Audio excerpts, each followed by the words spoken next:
Good day, everyone! I am Sir Robbie, and together, we will learn the word of the future, robotics. Did you know that here in Educational Technology Unit, robotics is a priority to make every Filipino learners and teachers competent and meet the demands of the future global scene?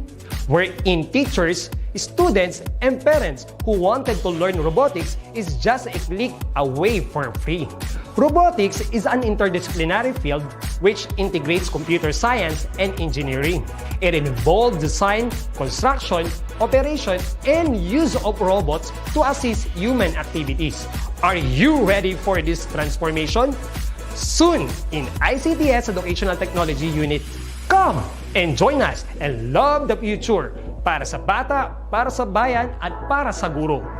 Sulong Edukalidad.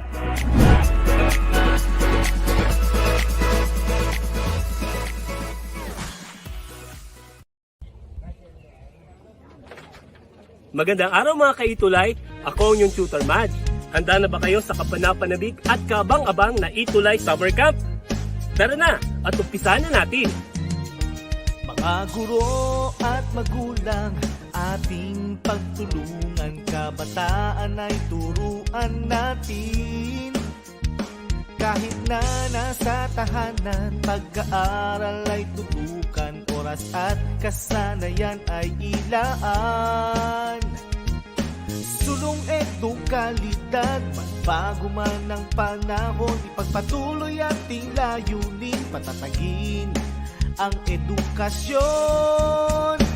ETUlay ang gabay sa pagkatuto, ETUlay edukasyon itatawid sa iyo.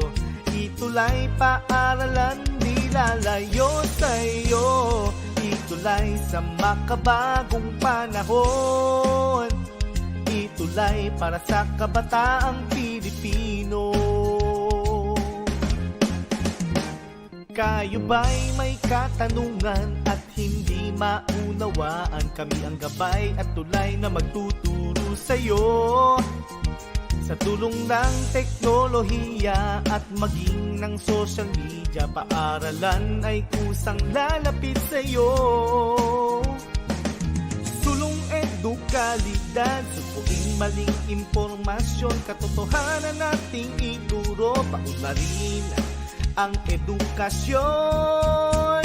ETUlay ang gabay sa pagkatuto, ETUlay edukasyon itatawid sa iyo. ETUlay paaralan nilalayo sa iyo. ETUlay sa makabagong panahon, ETUlay para sa kabataang Pilipino. ETUlay ang gabay sa pagkatuto, ETUlay edukasyon itatawid sa iyo. ETUlay paaralan di lalayo sa iyo. ETUlay sa makabagong panahon, ETUlay para sa kabataang Pilipino. ETUlay, ETUlay sa kabataang ETUlay Summer Camp! ETUlay, ETUlay sa kabataang Pilipino. ETUlay, ETUlay sa kabataang Pilipino.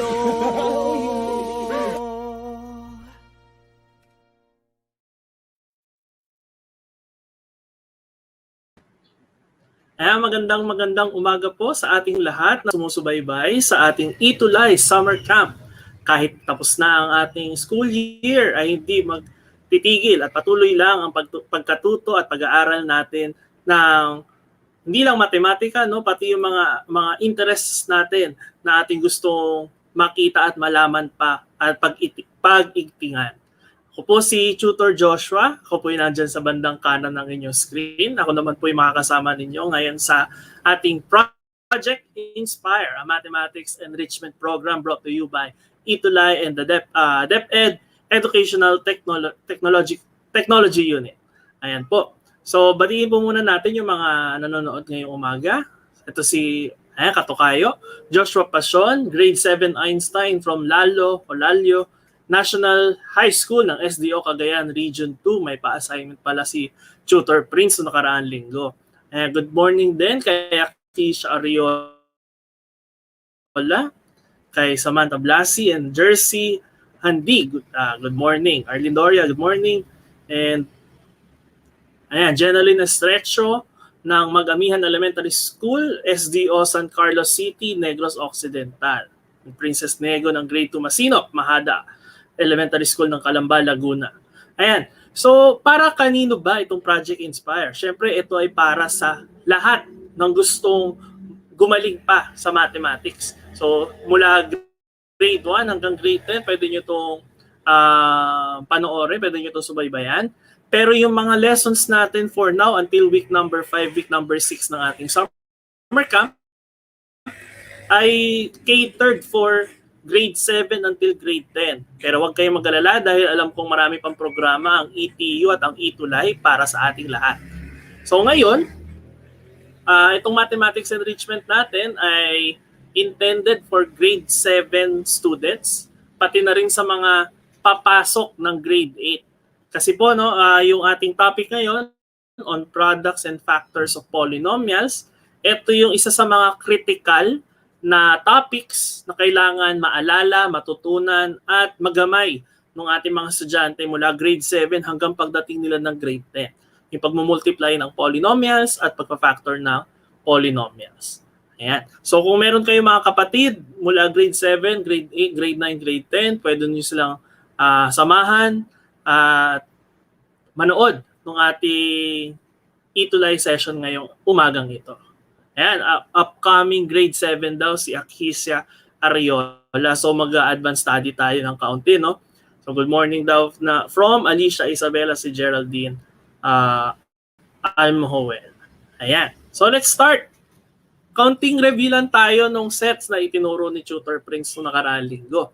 So nung nakaraang linggo, napag-usapan nyo yung sets na they are well-defined groups of objects called elements. Okay? So yung mga grupo or sets na yan, sila yung bumubuo actually ng ating number system sa math.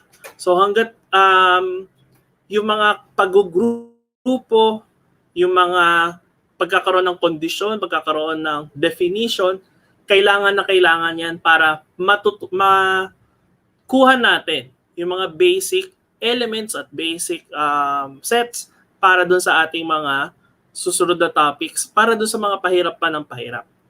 Okay? So, binanggit din sa inyo yung pagtungkol sa subset at syempre yung cardinality na nagsasabi ng bilang ng laman ng isang set. Okay? So, unahan ko kaya, yung ating mga topics, ating mga examples ay medyo may kahirapan.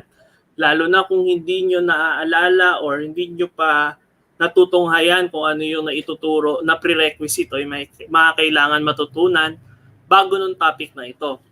Pero huwag kayong mag-alala, pwede nyo tunghayan yung ating mga episodes sa DepEd TV na available sa ating DepEd TV official YouTube channel, pati na rin sa ating EdTech Unit YouTube channel, pati sa Facebook, para lalo nyong magabayan yung inyong sarili dun sa pagkakatuto ng mga topics na ito.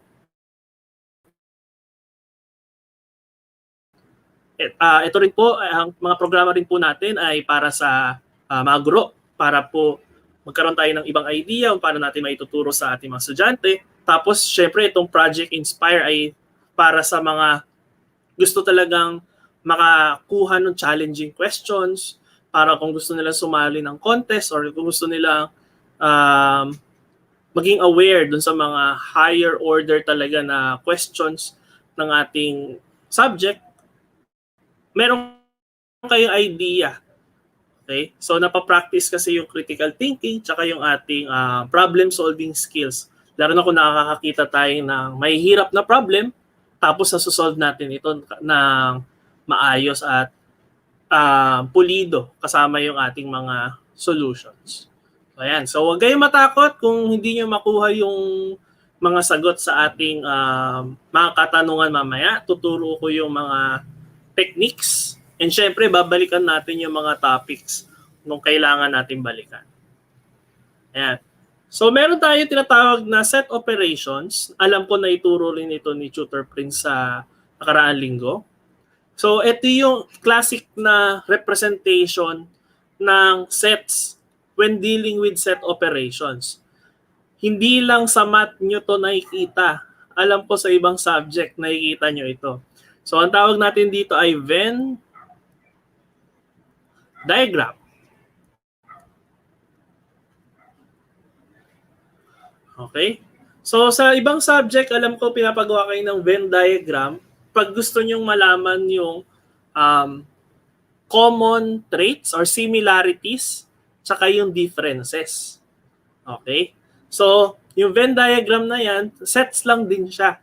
Nasaan yung similarities? Yung similarities ay nandun sa gitna kasi nga, they share the same traits, yung similarities. At yung differences, nandun sa magkaibang panig nung bilog. So sabi ni Samantha Blasino, nakita niya daw to sa English subject. Mayan nga, madalas makakita tayo kapag pinagkukumpara natin yung mga characters, yung mga settings, lalo na kapag meron tayong kwento. So sa math din, may tinatawag tayong Venn diagram. Tapos ngayon, ginagamit natin siya sa set operations. So kung meron tayong dalawang set na A and B, ang basa natin dito ay union. Pag sabing union, pinagsama. So, yung common tsaka yung differences, pinagsama-sama natin. So, ang tawag natin dyan sa ganitong illustration ay union.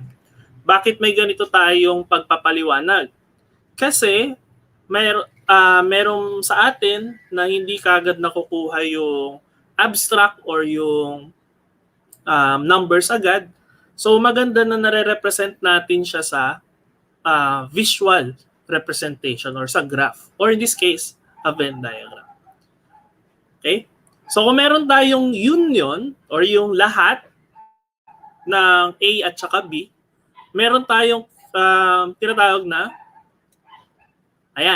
intersection.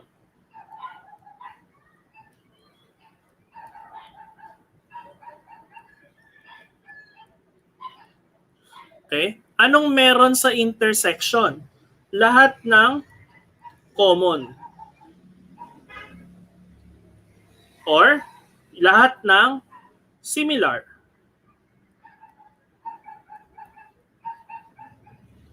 Okay? So lahat ng similar doon sa sets, sa magkabilang sets, sa A at sa B, yun yung tinatawag nating intersection. Pwede bang magkaroon ng intersection na walang laman? O kaya, in other words, pwede bang walang intersection yung dalawang sets? Pwede. Mangyayari lang yung no intersection kapag syempre, walang pagkakaparehas yung dalawang sets.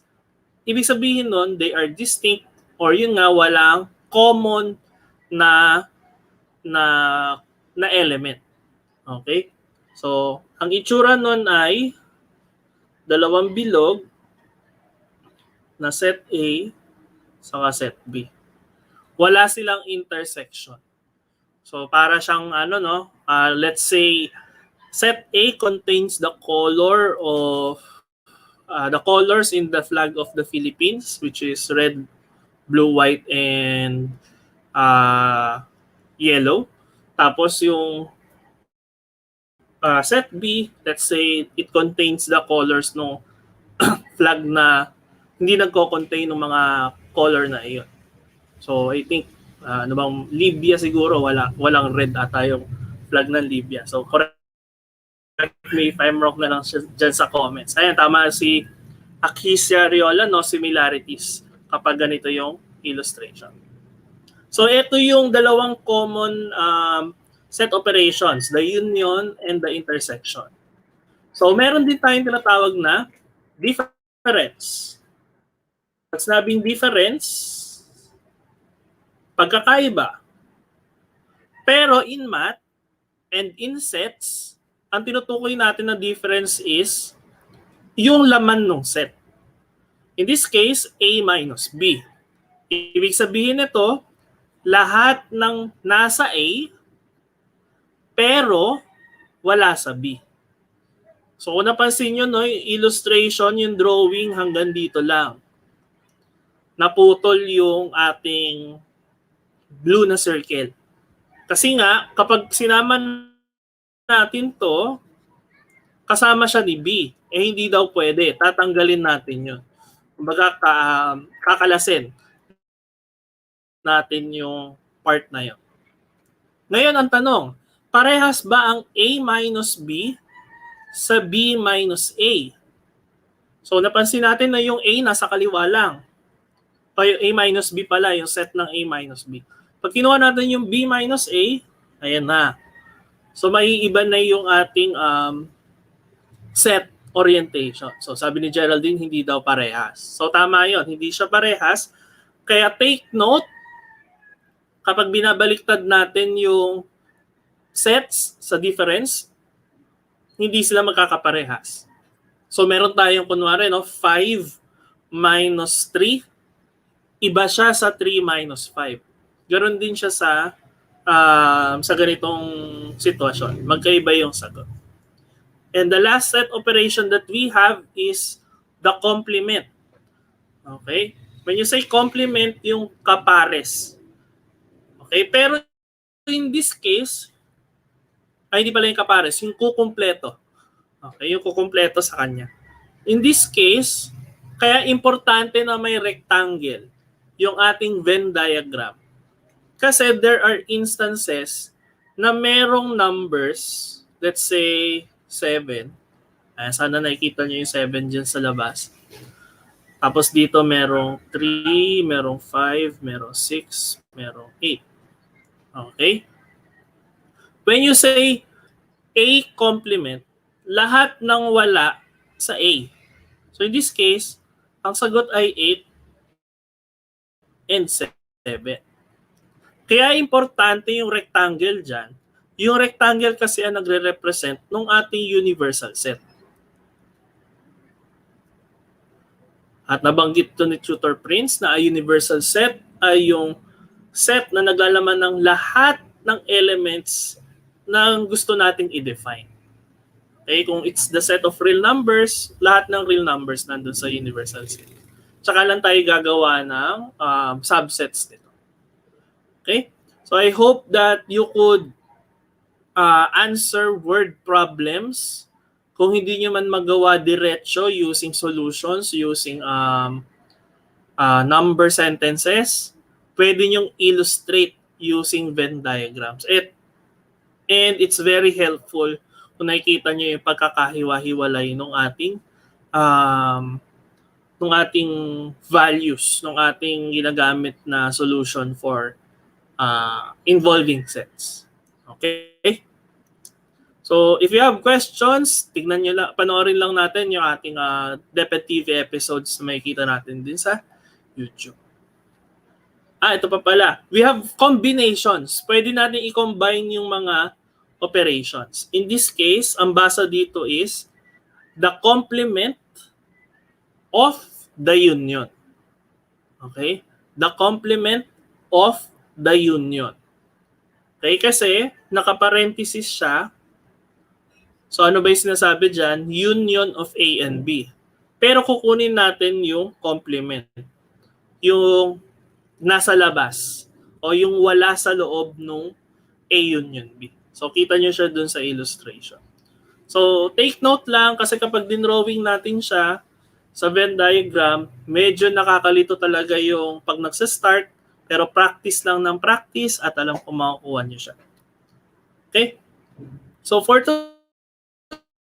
today, our main is on products of polynomials. And maraming klase ng products ng polynomials. We have the product of two monomials, the product of a monomial and the polynomial, the product of two binomials, square of a binomial, the product of the sum and difference of two terms, then the cube and the square ng binomial and a trinomial. I think square of a trinomial. So, para doon sa mga mag-grade 7 pa lang, medyo kailangan natin ng additional materials or additional um, tawag dito, effort para dun sa pagkatuto nito kasi intended dito for review and for future grade 8. Ayan, tulad ni Joshua Pasio, incoming grade 8 daw siya. So ito yung topics na importanteng maalala kung hindi nyo man alam na alam sa puso at sa isipan. Ito yung kailangan maalala before you go to grade 8. And syempre, makakatulong ito kahit na grade 9 at grade 10 na kayo. Ayan. So, ano ba muna yung polynomial? A polynomial is a mathematical algebraic expression, okay, that contains terms. Ano yung terms? Yung terms yung nasa-separate ng sineseparate ng addition and subtraction natin. Tapos yung terms, merong coefficients, merong tinatawag nating variables, and dito na lumalabas yung x and y, tapos may exponents pa. Ngayon, bakit tayo tumalon ng products? Di tayo nag-sum tsaka nag-difference. Kasi sa products of polynomials actually, ma-apply natin yung konsepto nung sum tsaka nung difference. Okay, so medyo 3-in-1 siya kahit na nagfo-focus tayo sa iisang topic natin, which is on multiplication. Okay? So, kung napanood nyo or kung hindi nyo pa napapanood, nung Miyerkules, nagkaroon na session sila Tutor Romel at si Tutor Erwin. Sa Math Relax tayo.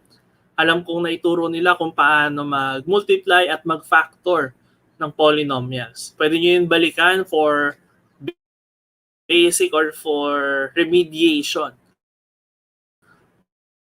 Para bago itong...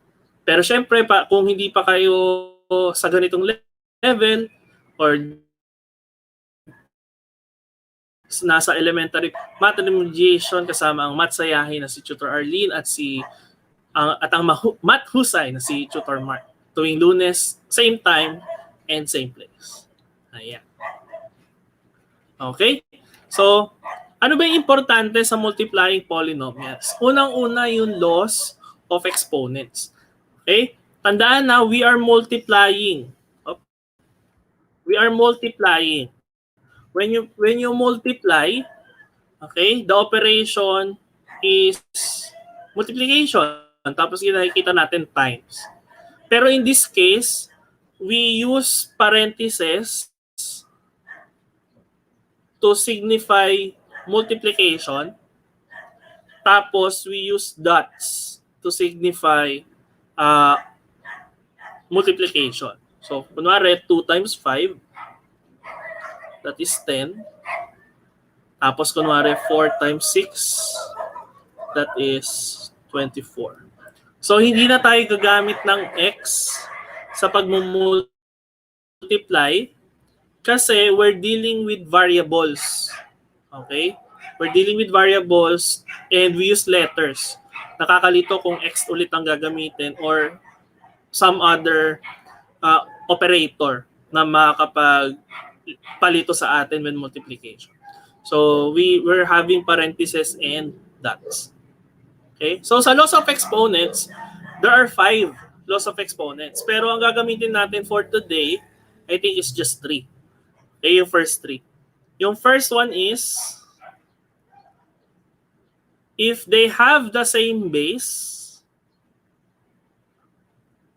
if the factors have the same base, when multiplying them, kapag minumultiply, ang gagawin lang sa exponent ay i-add. Okay? Example, 2 cubed times 2 raised to 4, that is 2 raised to 7. Okay? Gumagana siya for constants and for variables. And syempre, gumagana siya for algebraic expressions. Okay?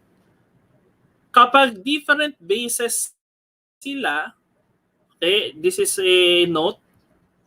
Kunwari, AM times BN wala tayong pwedeng gawin. Okay? Kasi nga, they are different bases. Okay? Pinagdidikit na lang natin. Okay? Next law of exponents.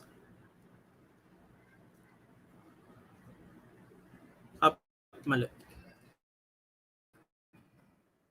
Kung meron tayong term na naka-raise na sa isang exponent, tapos i-raise pa natin sa isa pang exponent, ang ginagawa natin ay we multiply the exponents. Mali. This should be a raised to m times n. Okay? So ito yung mga importante This is number 1. This is number 2. Okay? Example, 2 raised to 3, everything raised to 4. Or the quantity of 2 cubed raised to 4. That is 2 raised to 12. Okay? So makikita nyo yung pattern pag may parentheses and then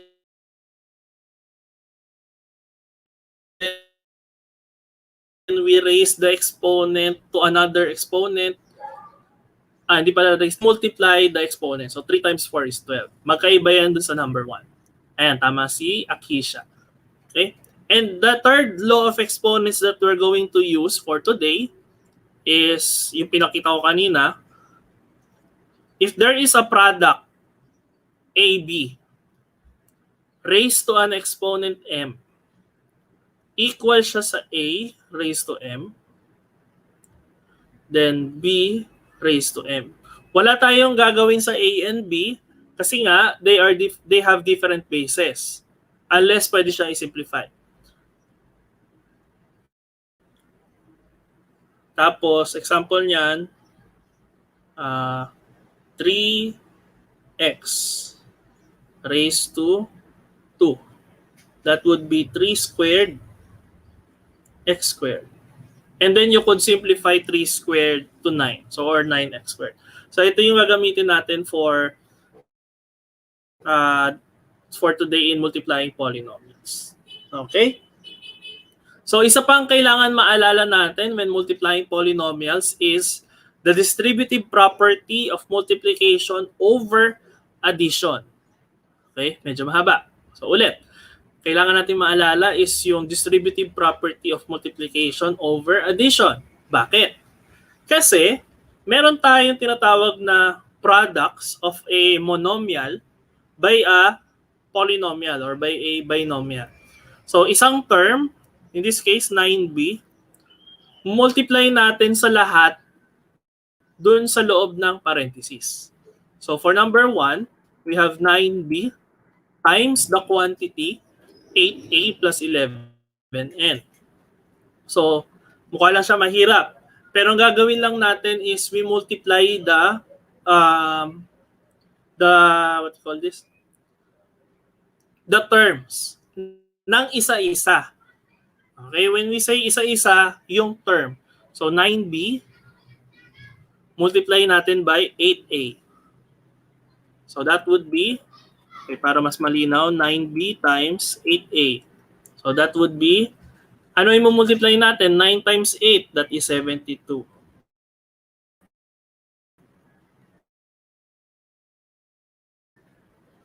Next, b times a, pang base, we just copy. Hanggat maaari, alphabetical yung pagkakasulat natin sa polynomial para mas madali siyang basahin. Okay? Or mas maganda siyang basahin. Next, meron tayong addition sign dito. So, may ang ginagawa natin use ba siya or negative. So, 9b, dahil wala nakalagay na sign, we take that as positive, times 11n. So, that is positive 11 pa rin, or positive. That is positive 99. bn. So, can this be still simplified? Hindi na, kasi wala na tayong pwedeng i-subtract, wala na tayo pwedeng i-add. So, tama si Chino Jaime Samonte and si Joshua Pasion with 72AB plus 99BN. Okay? Again, no, practice lang tayo ng practice para makita natin kung paano na kukuha yung tamang sagot. Again, it's just distributive property. Okay, for number 2, ganun din. Kaya lang, in this case, meron ng exponent na 2. Tapos, they have the same base. So, alalahanin lang natin, no, when we multiply, again, multiplying itong ginagawa natin. When we multiply terms or bases with the same exponent, yung may same variable, tapos multiplication, we add the exponent. So, dahil ito ay 1 lang, okay, kasi wala nakasulat, 1 times 4, that is 4. J. Ngayon, this is 2. Dahil wala nakasulat dun sa exponent ni J, that is 1. Okay? So, 2 plus 1, that is 3. Ang ina-add is the exponent when multiplying. So, tapos na tayo sa una. Tayo sa pangalawa. 1 times 3, we multiply the coefficients. So, that is 3.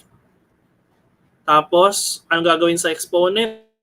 We add 2 plus 2, that is 4. So, 3j raised to 4. Okay? And last, positive yung 1 times negative 16. So, that is still negative 16. Ngayon, positive yung j squared. Negative pa ba yung j cubed? We do not take that as a negative number na kasi we usually take the signs dun sa coefficient. So, take note lang baka nalilito kayo. Positive times negative nagawa na natin. So, pupuntahan na natin yung exponents dahil they have the same basis. So, this would be j raised to 5. Okay. 4j cubed plus 3j raised to 4 minus 16j raised to 5. Ayan. So, correct si Queenie Pearl Dumasig and si Joshua Pasion. Sagot ni Joshua Pasion, binaliktad niya ng ng ayos. Pwede yun. Ang sinagot niya is negative 16j raised to 5 plus 3j raised to 4 plus 4j cubed. Bakit? Kasi we have the tendency to write it from highest exponent to lowest exponent. 10, meron technique na ginagamit kaya kailangan nakaayos siya from highest to lowest. So, practice lang makukuha natin yung mga examples na yun. Ayan. Marami mga tumama rin naman na iba. Si Akisha Ariola tama rin. Okay? So, ayan. We also use products of polynomials sa word problems. In this case, meron tayong cylinder na ang height daw is 7 centimeters more than its radius. Okay?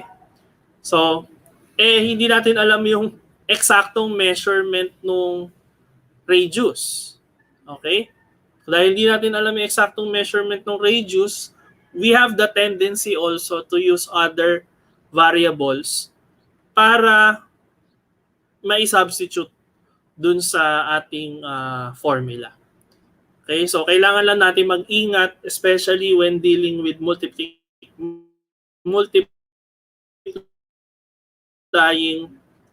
these types of problems. Okay?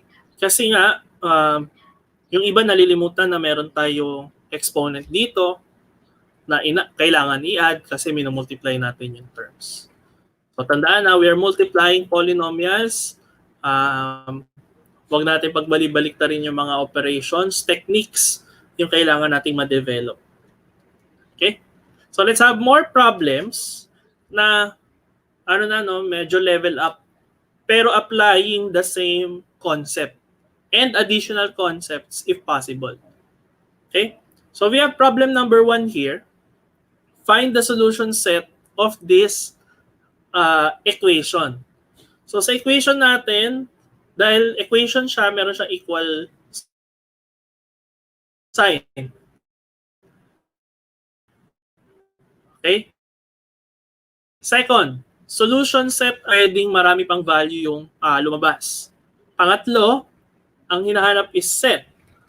Okay? So meaning, dapat it's either naka-set notation or naka-list down yung ating answers dito sa ating equation na ito. So, usually, sa ating grade 7 lesson, sinisimplify muna natin yung magkabilang side ng equation. Tapos kung gusto nyo kagad maglipatan, hindi natin pwedeng gamitin yung transpose agad. Kasi nga, meron tayong operation na kailangan gawin. In this case, multiplication.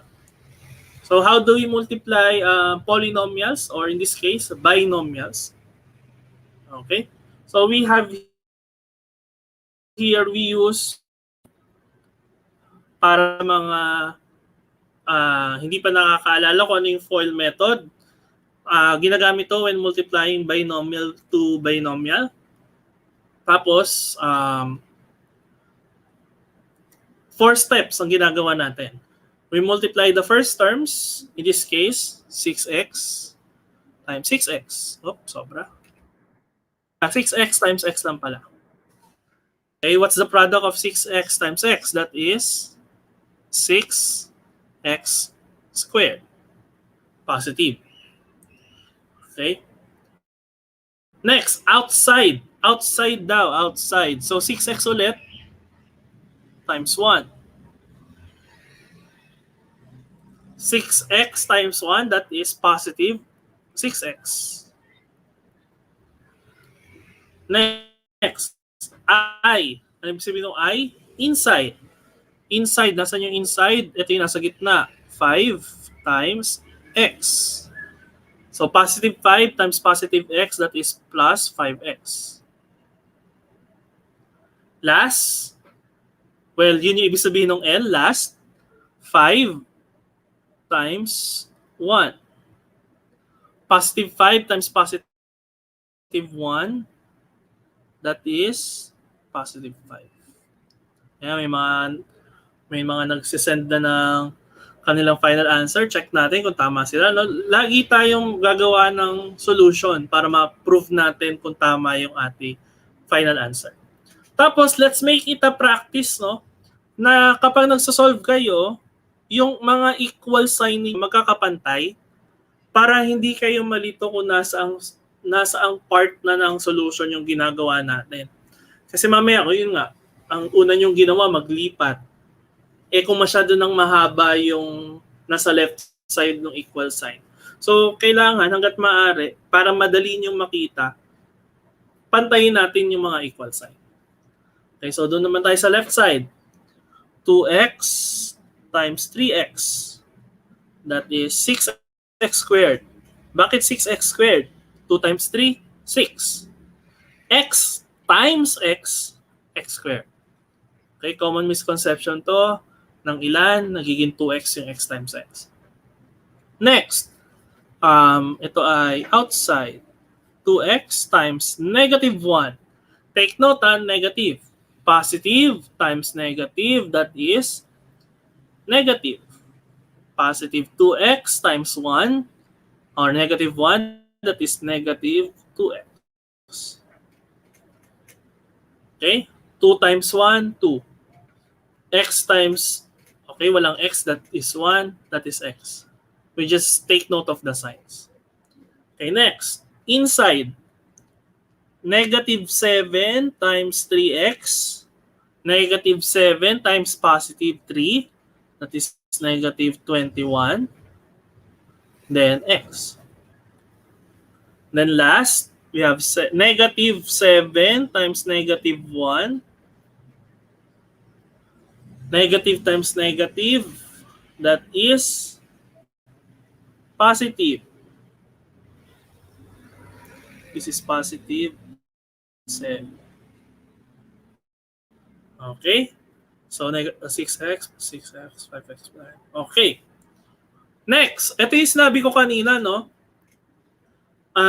Hindi natin ini-skip yung addition and subtraction. Kasi, magagamit pa rin natin yung addition and subtraction dito sa multiplication. Okay? So, ano yung pwede nating i-add? Pwede nating i-add yung they have the same literal coefficient. Okay? Pareho ba yung literal coefficient ng 6x squared tsaka ng 6x? Hindi. Kasi yung isa may exponent, yung isa wala. Okay, so we just write down 6x squared. Next, 6x and 5x, pwede ba? Pwede. Kasi that is 11x. And then yung constant, yung 5, yun na yun kasi wala siyang pwedeng ipag-addan. Okay? Next, we have 6x squared kasi nga, siya yung nag-iisang x squared dito sa right-hand side.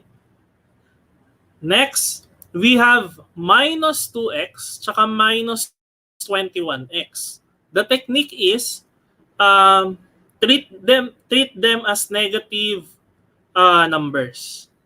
Okay? Negative 2x minus 21x. Kapag nag-add or subtract, take note of the signs.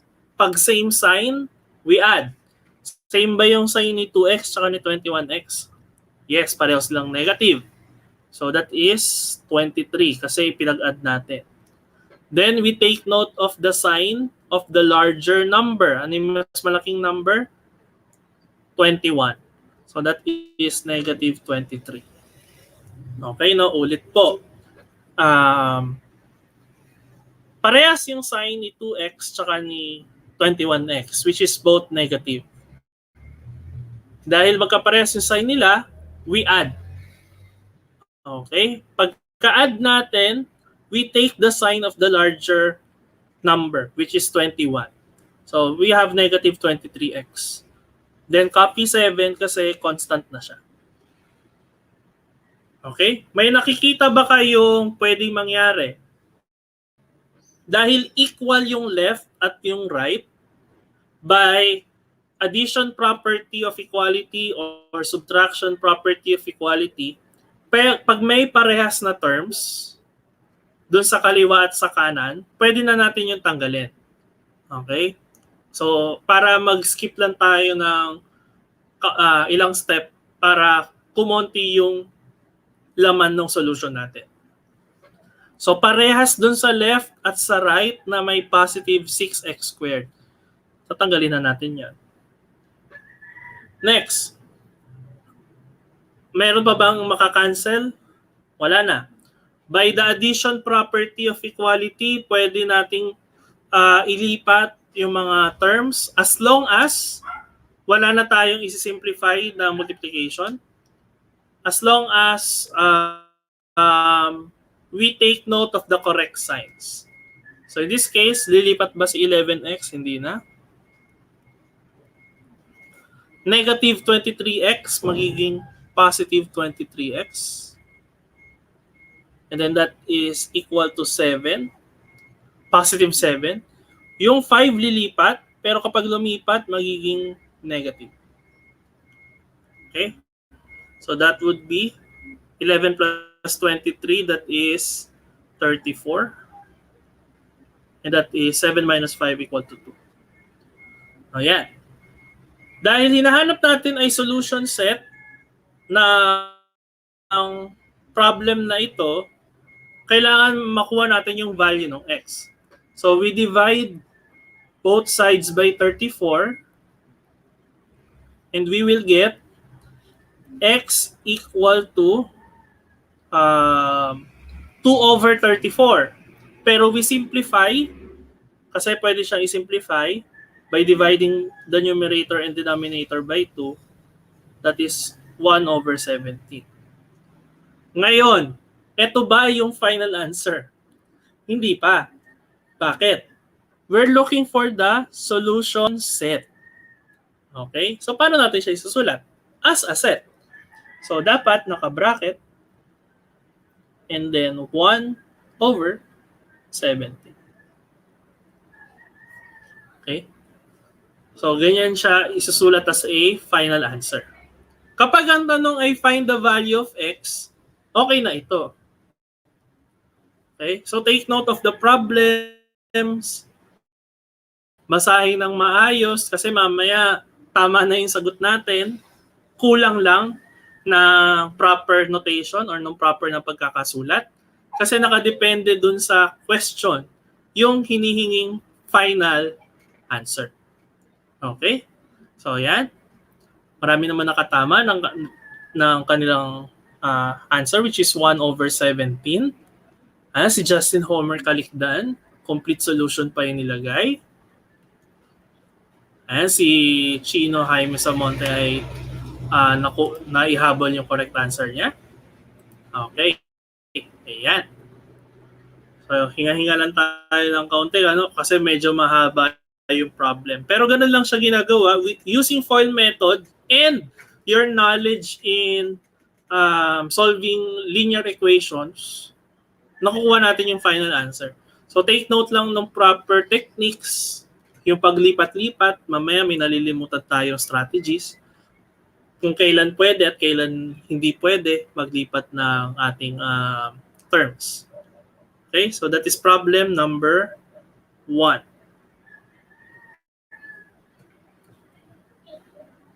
Ayan. So let's have problem number 2.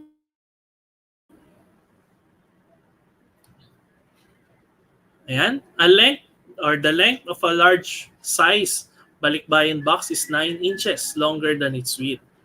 And its height is 2 inches shorter than its width. If the height of the box is x minus 3, give the volume of the box in terms of x. Okay? So itong problem na ito ay medyo may kahabaan, pero it's just again multiplication of your polynomials. So una nating itanong or una nating hanapin, ano ba yung pinapahanap or tinatanong doon sa ating word problem. So in the last part of the problem, sinasabi, give the volume of the box in terms of x. Okay, bakit kaya in terms of x? Tignan natin, no? Volume daw ng box. Sinabi ba kung ano yung shape ng box? Hindi. Pero kapag ganito yung structure ng problem, especially if we have the length, the width, and the height, we take it as a rectangular box. Okay? So kung rectangular yung box natin, ang volume niya, sulat na natin dito sa gilid, volume is equal to length times width times height. So, kailangan natin ng L, ng W, at ng H. Ngayon, ang sabi, yung length down natin, or L, okay, yung L down natin ay 9 inches longer than its width.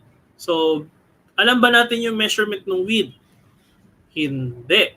Kasi wala nang ibang binigay eh. So, kung hindi natin alam yung measurement ng width, pwede natin gawin W. Okay? So, 9 inches longer daw, no? So, W plus 9. Okay? Next. Dahil hindi natin alam yung W na siya.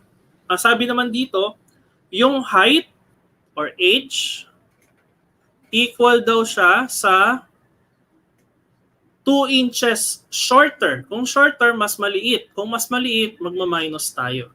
So, it's width minus width minus 2 kasi 2 inches shorter daw siya. Okay? Next part ng ating problem. If the height of the box is x minus 3,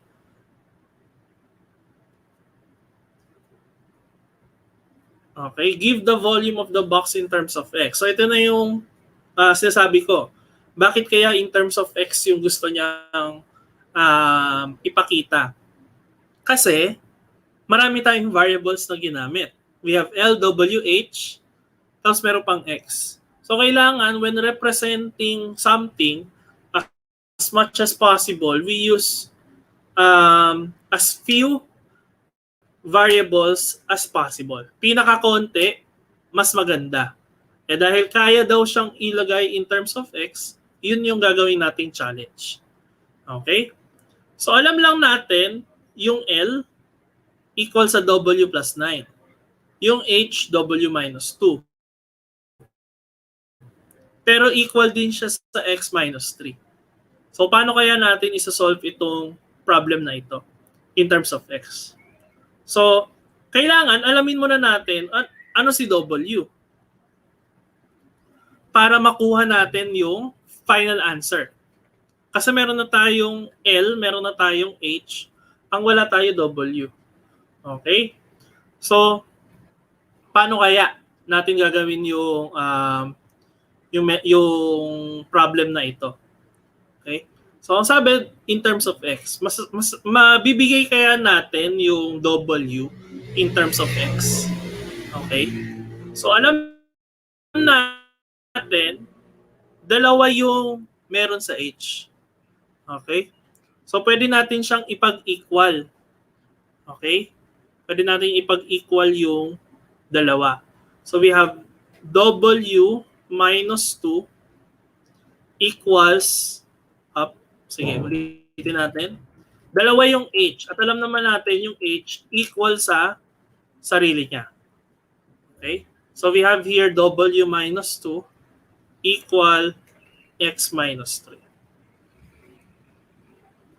Tapos kailangan natin in terms of x. So yung W may iwan. Yung x minus 3 may iwan or magsistay. Yung negative 2, we add positive 2 to both sides. So, ganito yung mangyayari. Next, simplify the right-hand side. Negative 3 plus 2, that would be, saan na siya? X minus 3 plus 2, that is x minus 1. Bakit x minus 1? Kasi they are different signs. Magkaiba yung sign ni 3 tsaka yung sign ni 2. So, ang gagawin, we subtract. Then, get the sign of negative 3. Kasi, mas malaki si 3. Okay? So, meron tayo dito x minus 1. Okay? Ngayon, paano si L?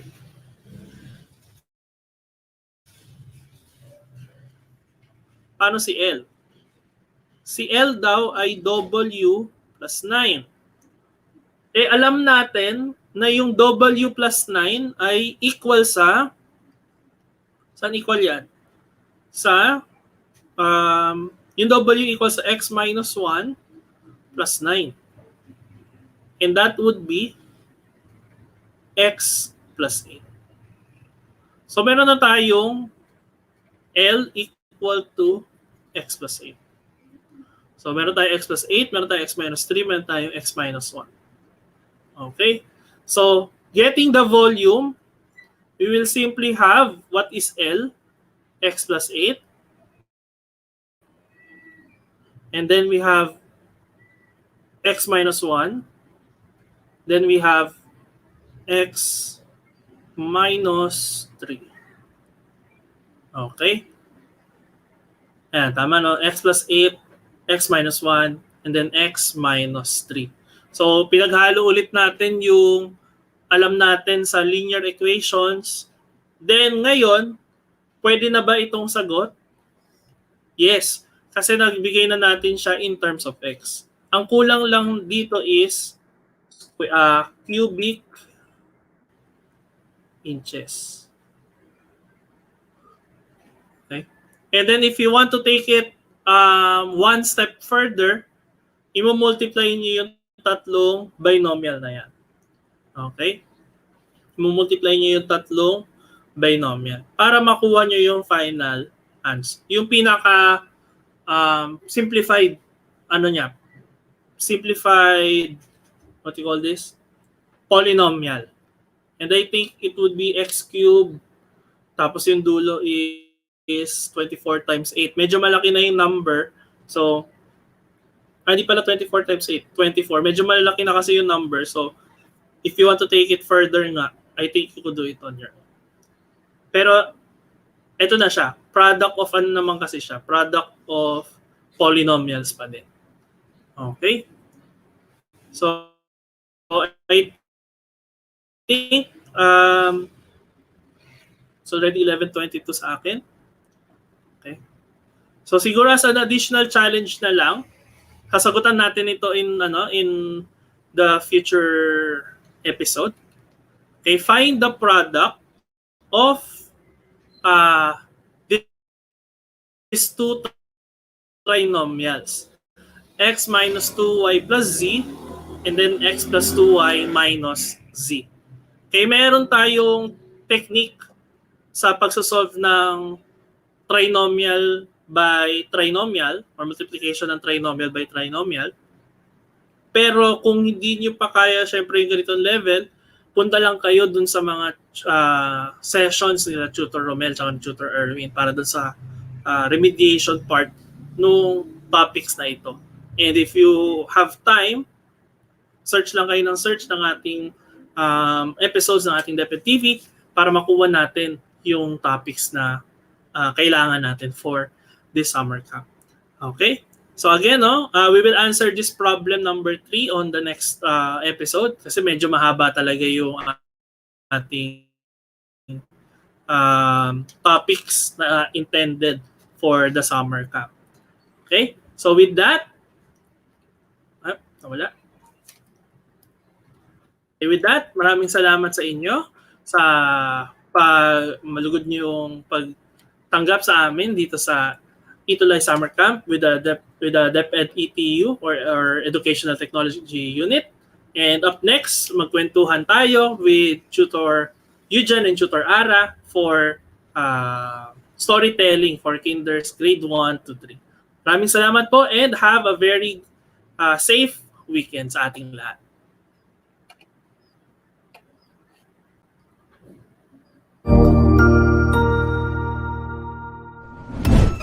Cognizant to the needs of our learners, parents, and teachers, the Department of Education provided us with powerful tools for productivity that will allow us to foster critical thinking skills, problem-solving skills, communication and collaboration skills to be compassionate, responsible global citizens. Join us and discover new ideas in our series of professional development training program with the ICTS-EdTech Unit and Microsoft Education Philippines. Together, we will equip our learners and empower our fellow educators for a dynamic future. Para sa bata, para sa bayan, at para sa guro. Sulong Edukalidad.